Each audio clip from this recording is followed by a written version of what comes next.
Am I the a-hole for refusing to let my brother-in-law see my son after causing me to miss his birth? I'm in 30s, got a few close friends from college that I hang out with, including my brother-in-law, sister's husband, Austin. My wife and I are expecting our first baby, and because this was our first, we struggled with understanding things like whether my wife was going into labor or just dealing with pain/soreness. We ended up in the hospital for nothing since she was due in July. Therefore, I've limited my time out with the guys, especially in the evening/nighttime. I've skipped meetings with them to stay home by my wife's side ready for any emergencies. This made my friends upset, as they haven't seen much of me in a while.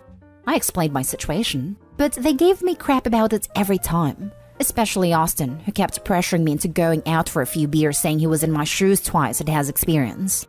He said that XYZ signs, can't say it here, mean my wife would soon be in labor and advised me to relax. One night, I caved into going to his farm since his birthday was days prior, and I missed it because my wife got sick. He wasn't happy and whined about it. My wife was with my in-laws and I wanted to call her, but I couldn't find my phone. I put it on the counter but it wasn't there. I borrowed one of their phones after an hour or so of search to call my wife, and her sister picked up asking where I was. I was in dismay when she said she was at a hospital with my wife because her water broke and she went into labor.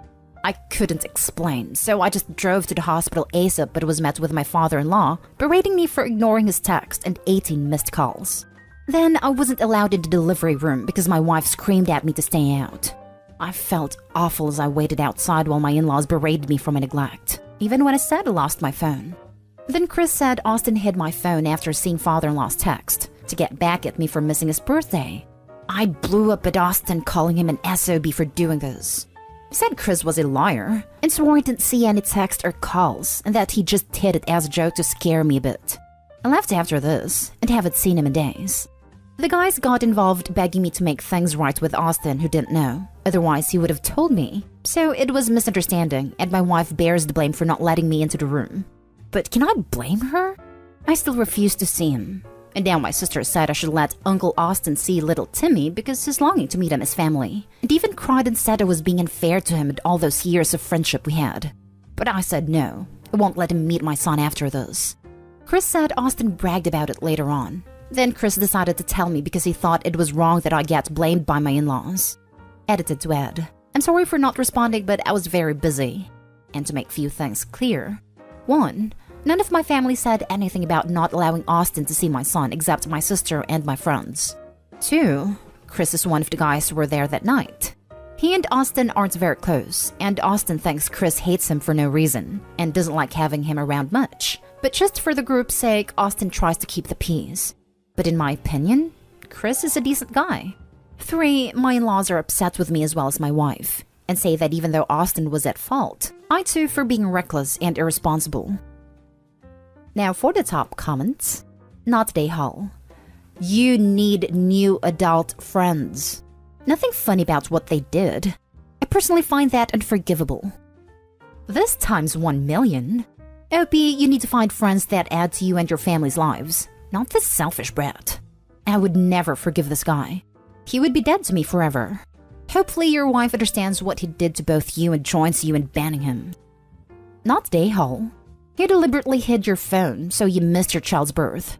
That is the type of person you don't want around your child. Yeah. What if it had been something life-threatening for Opie's wife/child? He's not even sorry. He bragged about it. Not the a-hole. Everyone sucks here except your wife.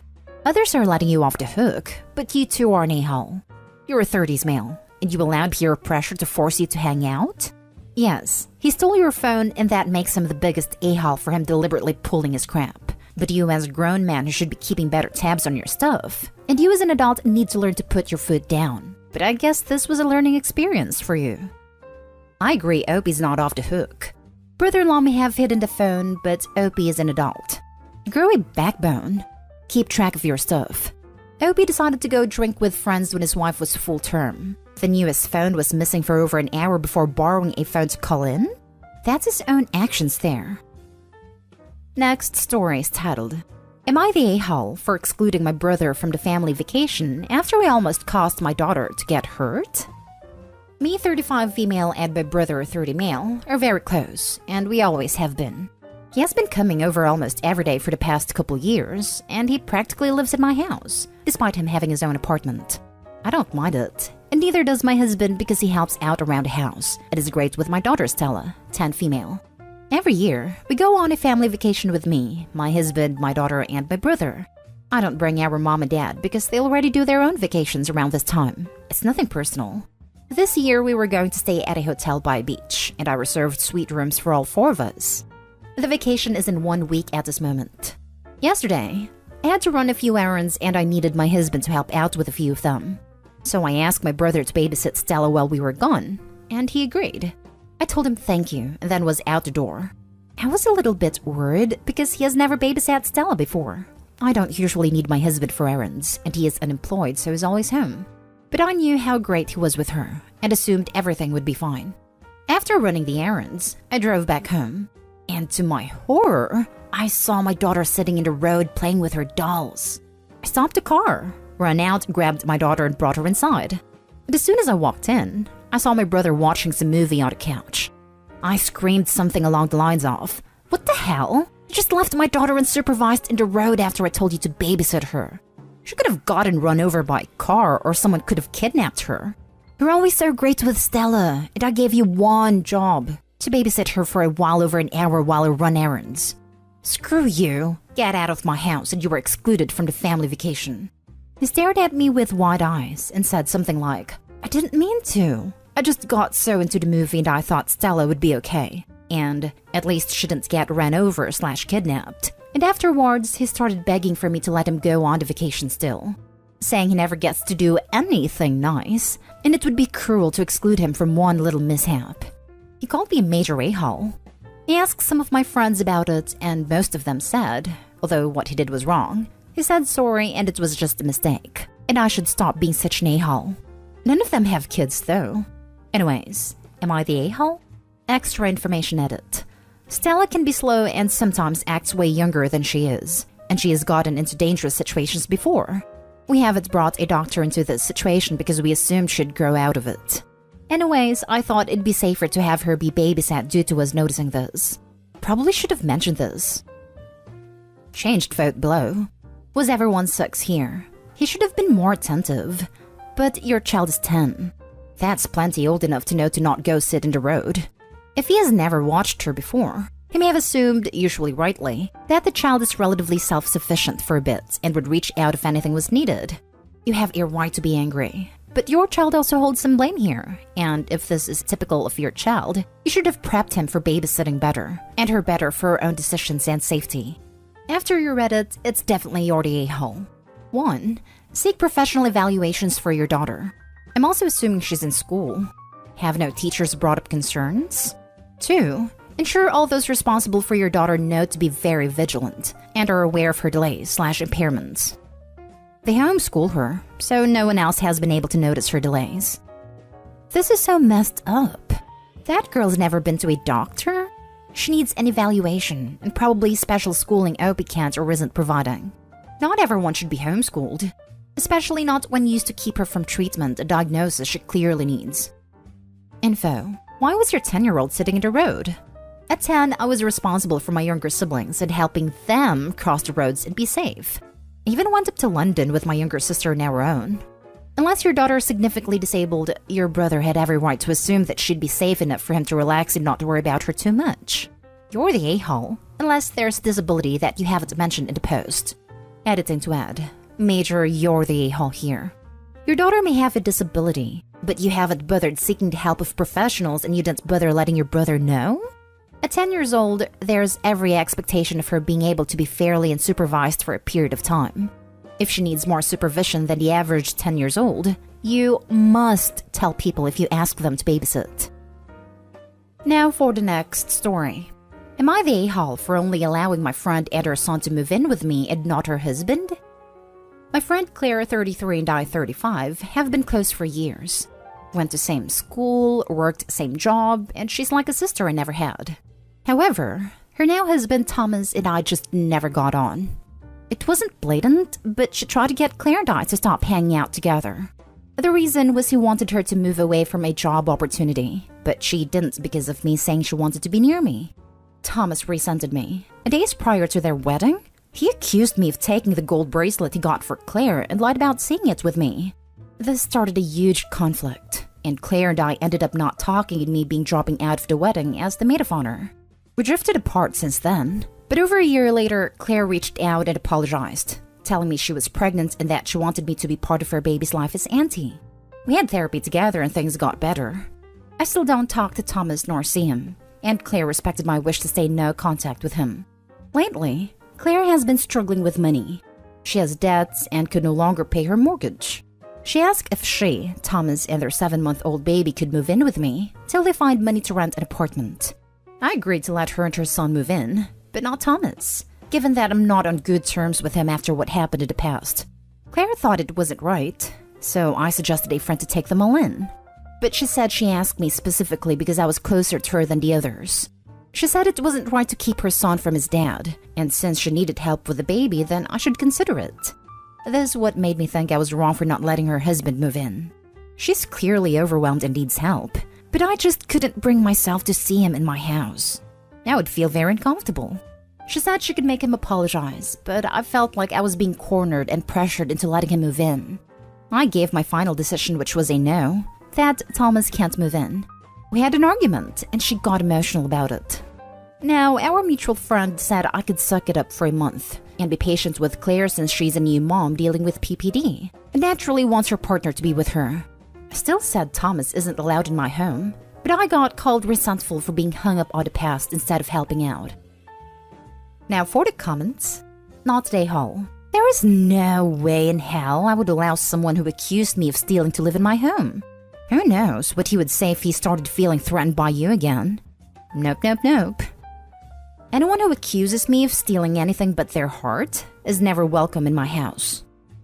Not today, Hall. You're not obligated to host people who have intentionally wronged you. She knows he's the reason your friendship took a huge hit, and that it's something he lied about to manipulate her. She should be evaluating stuff with him. Your friend needs a place to stay, as does her son-did partner. You offered a place for her and her son, but you can't trust your partner because of his actions and complete lack of remorse for how it's affecting you both. Only a-hole here is the partner for his previous actions. Your friend and you are not a-holes for this. She's asked and you gave your answer.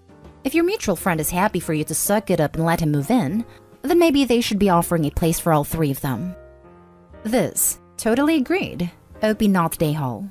Husband sounds like the kind of person who, if you allowed him to move in, would 1. Act like the house is his own. 2. Steer crap up between you and your friend.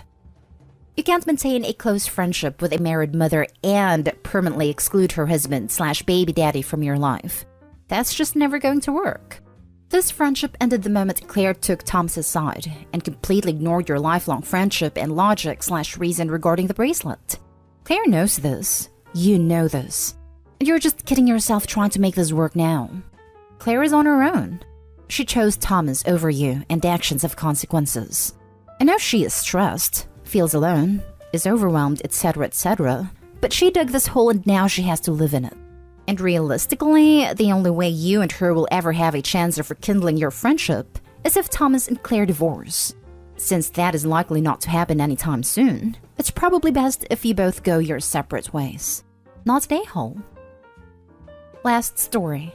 Am I the a-hole for calling my parents terrible parents during a family argument? Some quick background to get us started. I'm 5 years older than my sister, and my parents sucked at adding to the family. They told me mom was pregnant the day I was going to my aunt's for the weekend, and they explained it to me that baby was going to be the most important person in the family. How it got to be the most important person for 5 whole years, and before that, mom and dad were that for each other. But now she was coming. I was devastated. I pretty much assumed I would be replaced totally. It is not all that far from what happened. They let the ball drop with me, and were not as attentive as they used to be, nowhere even close. They missed a lot and it took years for it to feel like they cared again. When I was 18, I moved out and soon after I found out they had been approved to be foster parents. I wasn't told about any of this until it was a done deal basically. I knew it was a terrible idea, but my sister had gone along, and so had some other family and friends, except my aunt who was vocal about not being sure how good of an idea it was, given how poorly they handled adding a second child to the family.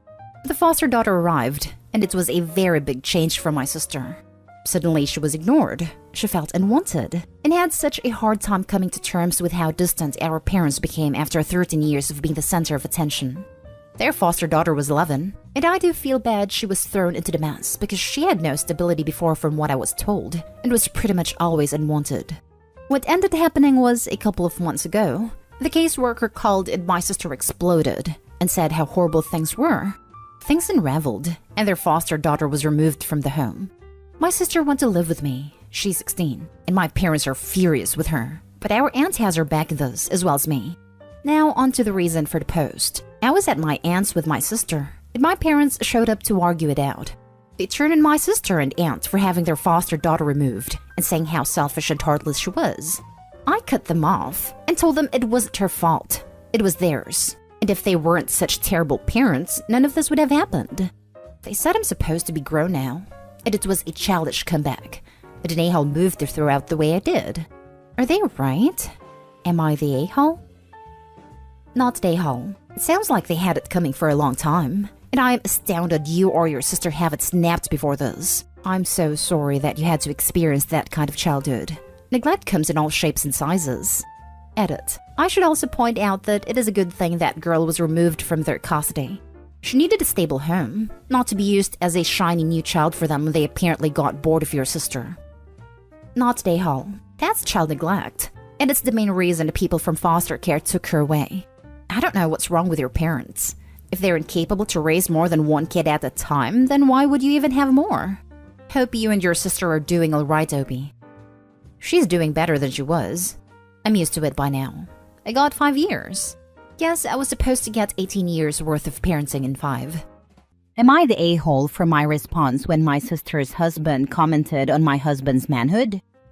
My husband has been sick for a few months now and recently had a surgery. My parents hosted dinner for him and invited the whole family. My sister's husband, Mike, is the tell-it-as-it-is type of man. Basically, the brutally honest type. My sister says she loves him for his honesty, but because of it, we've had issues in the past. After dinner, we were sitting down while my husband was in another room. He was getting some rest. Mike looked at me and asked if my husband was still good in bed, because he had read that when men get sick, their performance would get lower. I was floored by his question. Everyone was looking at me in silence. It was absolutely awkward. My sister smiled at me as a sign to let it go, but instead I responded, well, at least better than men who can't even impregnate their women. Now this is where I might be the a-hole. Mike and my sister have suffered from infertility for 10 years, and it's on Mike's side.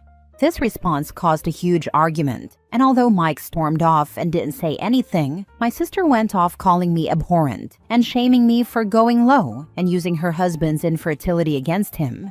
I told her he insulted my husband's manhood, but she said I took this whole thing out of context and made it personal, since he was just talking about men in general. After the argument, she and Mike left and my mom demanded I apologize.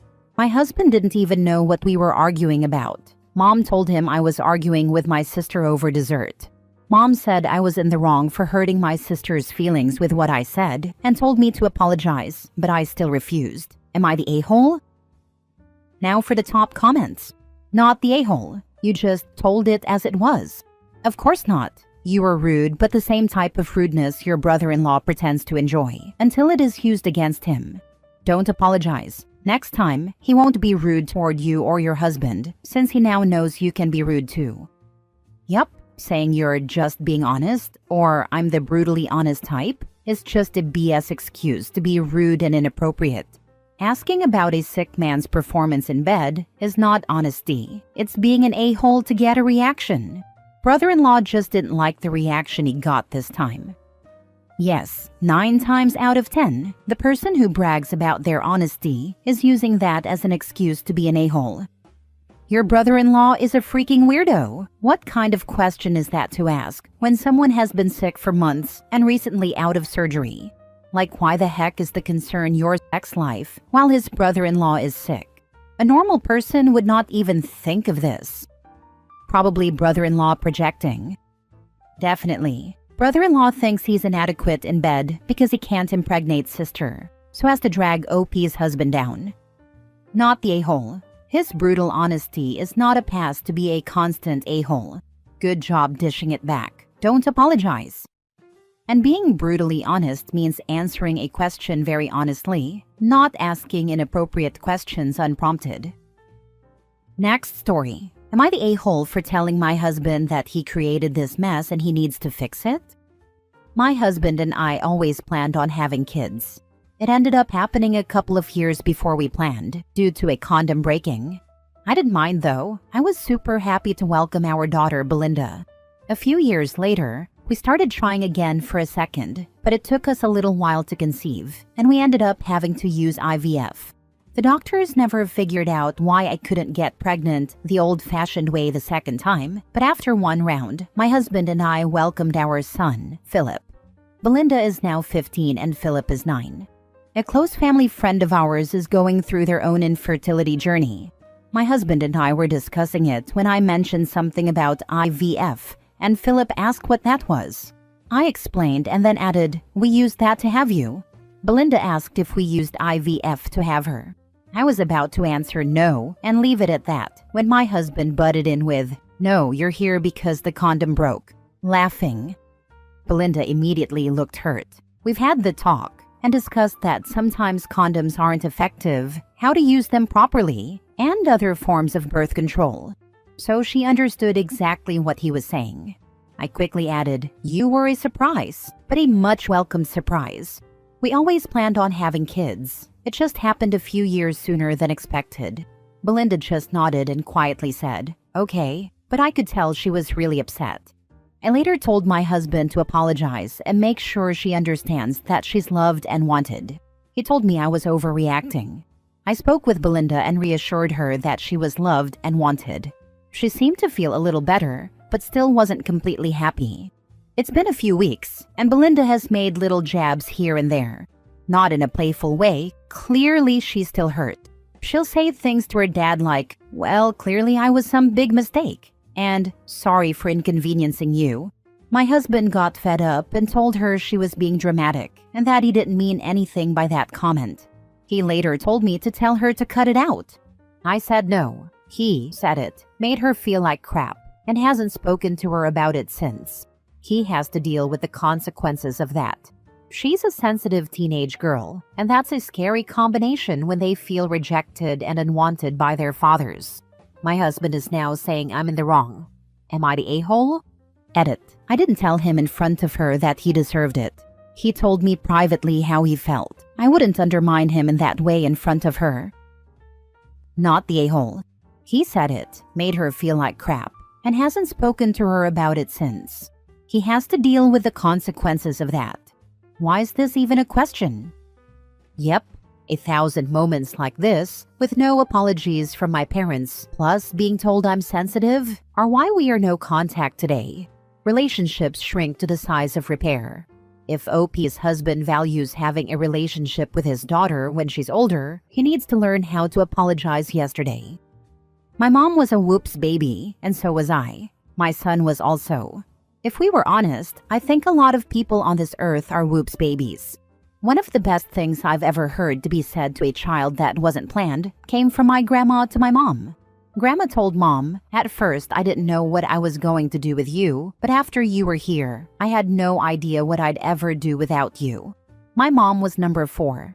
Maybe something along these lines from your husband may make her feel much better. But he will have to suck up his pride and not be the a-hole and have that conversation with her. Good luck. At a guess, probably 50% of babies were not planned at the time they were conceived. Doesn't make them a mistake or unwanted. My 2 sisters and I all have our birthdays in the same week, 9 months after my parents' wedding and anniversary. We do have a sibling that was probably planned, and his birthday is in a different month. I also know they had no intention of having more than 2 kids. I didn't grow up feeling unwanted as baby number 3. I was born 9 months after my mom's birthday. I know my deadbeat dad well enough to know that's probably all she got for her birthday. Not the a-hole. Your daughter is still hurt. Your husband needs to put on his big boy pants and talk to her. It's silly of him to drag it out. You can obviously prove to your daughter she's loved. After all, you liked having a child like her so much, you were willing to pay a small fortune to get one more. So to you, that unplanned pregnancy was like winning the lottery. My youngest brother was a broken condom result. It bothered him for years, until he had his first child who also was unplanned. He didn't try to hurt her, he made a stupid joke, but the joke did hurt and it's on him to act like a grown-up and talk to her. Next story. Am I the a-hole for refusing to give up my honeymoon suite to my sister and her newborn? My wife, 28 female, and I, 29 male, recently got married and booked a dream honeymoon at a beautiful resort. We splurged on the honeymoon suite. It's a once-in-a-lifetime trip. A week before we left, my sister, 31 female, had an emergency C-section. Mom called, asking if we could downgrade our room so my sister, her husband, and their newborn could have our suite. They didn't plan a baby moon and now want a last-minute vacation to recover. I said absolutely not. We paid a fortune for this experience. My mom blew up, calling me selfish. My sister sent crying emojis, saying she's exhausted and could really use the peace. My dad says we should do the right thing and let them have it since we can honeymoon anytime. I feel bad she had a tough birth, but we worked hard for this trip. My wife says standing firm is the right call, but now some in the family isn't speaking to us. Am I the a-hole? Now for the comments. So your sister and brother-in-law didn't plan ahead, and now you're supposed to just gift them your dream honeymoon suite? Because what, she had a baby? That's not how this works. They can book their own vacation like responsible adults.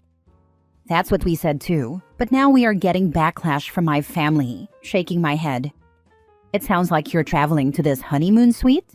Because if so, your sister should absolutely not be traveling far from the hospital, her OBGYN, and her baby's pediatrician after birth for something so trivial as a vacation. The pediatrician would not recommend it. Baby is a newborn. Subjecting them to the outside environment with no immune system is so risky. They haven't had all their vaccines. This is irresponsible of your sister, and I would not have a part in it if I were you. And that's all on top of the fact that it's your hard-earned honeymoon, not the a-hole. Newborn babies generally can't fly for minimum a week, but generally it isn't recommended for a few months. Just explain you just want to keep the newborn safe by not traveling. I did. She ended up not going, due to the lack of passport for the newborn and her still having pain, but my family still blames me. Not the a-hole, since according to your dad, you can honeymoon anytime, why can't your sister baby moon anytime? The entitlement is crazy.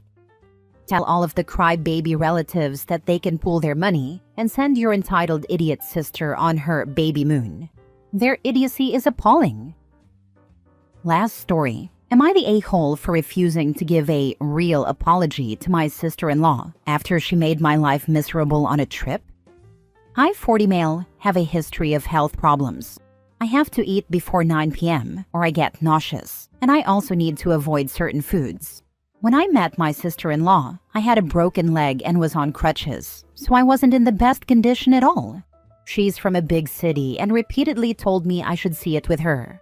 She invited me to see an exhibition, but instead of booking somewhere close to it, she chose a place far away because it was cheaper. If she had let me know in advance, I could have saved up for a more convenient place, but she knew better because she's a native, and I'm from a small town. I trusted her because she had a car and led me to believe we'd be driving to the exhibit and back. We were supposed to go to the city on Saturday, see the exhibition, get an early night, and head home after lunch on Sunday. I didn't even need to ask for a day off, as I was on probation. No holidays or sick leave allowed, unless there was a good reason, and a trip out of town on a whim wasn't a good reason. The trip was miserable. Instead of driving, we had to use buses and trains, and we walked a lot in the pouring rain. My leg hurt from the cold and wet, and I didn't get a chance to rest. She then decided the exhibition we were supposed to see was too expensive, and we ended up doing something else. In fact, we did a lot of other things that mainly involved being dragged from one rainy street to another. I wanted to get out of the weather, so I paid for an exhibition that was the same price as the one she refused to go to. She still claims that she paid the inflated price at my insistence. There was no seating, and it was a crowded, uncomfortable space. I was upset because we queued for ages just to get out of the rain. She later claimed to everyone that she only went to the exhibit because I insisted and that it was terrible. We didn't get to eat until after 10 p.m. in some fancy restaurant she eventually decided on, but by then, I couldn't manage more than 2 to 3 bites because I needed to eat on time to avoid getting sick. I couldn't even take pain medication because I hadn't eaten, so I'm sure you can imagine how uncomfortable I was that night. I didn't sleep a wink, and we had to check out early the next morning. The next day, I was exhausted and in pain. She dragged me from one place to another, and I honestly don't even remember what we did. I begged to go home around 5 p.m. because I had to work the next day, but she kept insisting that there was more to show me. I can't even remember what I saw. I was so stressed and exhausted, so what was the point? We didn't get back to my hometown until 11 p.m., and then she went shopping while I was stuck waiting for her. I couldn't get a taxi, it was too late at night, and I didn't even know where we were. She was the one with the car, and my broken leg and fatigue made me feel very vulnerable. When we finally got to my house at midnight, I had to be up at 5 a.m. for work. She smugly said, "I'm glad I'm unemployed. I can sleep all day tomorrow." I didn't speak, but I wanted to lose it. I didn't talk to her for weeks after that. My brother reached out, saying she was upset that I didn't thank her for a great trip and that I should apologize and show some gratitude. I didn't. He started talking about me to my parents while I wasn't there, and my mother shut that down. She pointed out that I didn't get to see the exhibition we went for, that I had to go into work sleep-deprived, exhausted, and sick, or else risk losing my job. As I said, I was on probation and hadn't booked any recovery time off, as I hadn't expected to need it. My mother felt I was the one who deserved the apology. He and sister-in-law went no contact with me and my parents after that. I was the golden child, and they were my enablers, they said. After years of no contact, they reached out when they had nowhere to go and needed my parents' support. My parents are retired and bent over backward for my brother and sister-in-law. At Christmas, she came to visit my parents at their house with my brother. I always spend Christmas with my parents, so I was there. She made more jabs at me while we were alone. I ignored them, using my deaf ear as an excuse to not hear anything she said too quietly, but otherwise kept civil. She was civil when she didn't have me alone. After they left, she got my brother to text me, calling me a liar and again demanding an apology for the stuff that went on in the city, more than 5 years ago now. I sent him a bland, emotionally absent apology, saying I was sorry she was upset by my needs. He hasn't replied since. I feel like I'm being manipulated and expected to apologize for something that was completely her fault, but she's holding my brother's and parents' happiness over my head. I'm not sure if I'm overreacting or if I could handle things better. Am I the a-hole? She neglected your real medical requirements, dragged you around like a broken Sims character, and then pretended that you were unappreciative of your misery. She already deserved more than the apology you offered. Allow her to continue to fume in her victim complex. But why didn't OP speak up? I kept asking myself that while reading. Why not say, "No, I would like to go to Exhibition X. I need to eat now. Can we please find a restaurant?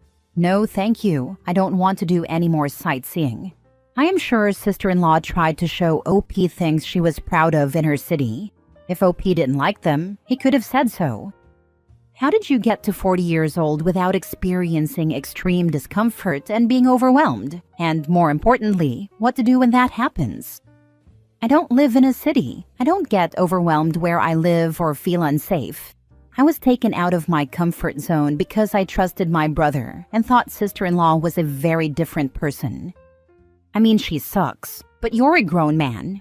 You allowed yourself to be her victim? You gotta grow a pair, bud. Fair point. Back then, I think the broken leg and crutches helped her a lot. I felt so vulnerable. I'm not a city person either, so I felt even more uncomfortable. I will not let her put me in that position again, and I won't allow myself to ever be alone with her going forward.